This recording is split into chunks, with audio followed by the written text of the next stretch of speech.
In the 15th century, interest in overseas trade increased in Europe. Their land trade routes had been cut off by the establishment of the Ottoman Turks in the Arabian Peninsula. They demanded high taxes for passage.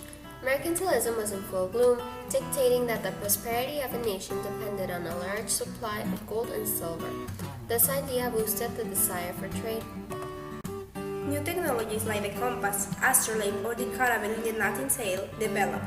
Also, the charting of wind and ocean currents allowed new navigational techniques that enabled more lengthy voyages.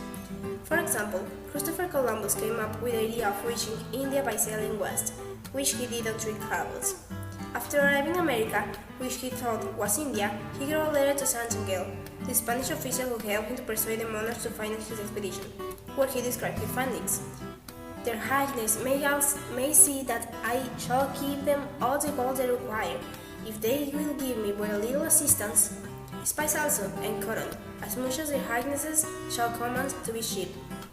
This promise encouraged more voyages to the Indies, where gold and spices were collected and sent back to Spain.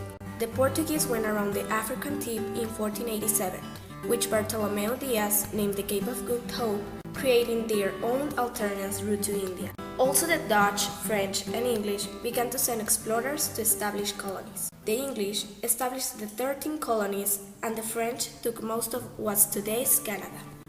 Because of these many expeditions, Europeans eventually figured out that the Indies were a new uncharted continent. It received the name of America because Amerigo Vespucci spoke of these new lands in his letters.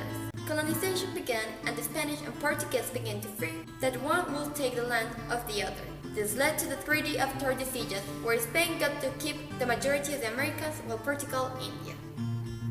In his letter, Columbus talked about the native.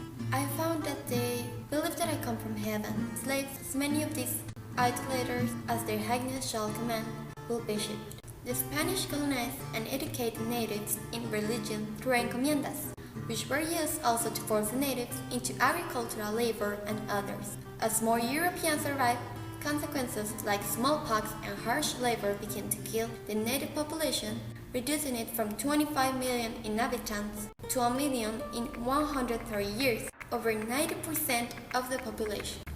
The need of labor led a slave trade. African slaves were kidnapped or sold by their countries and shipped to the Americas through the Middle Passage to work the new lands. Most died along the way.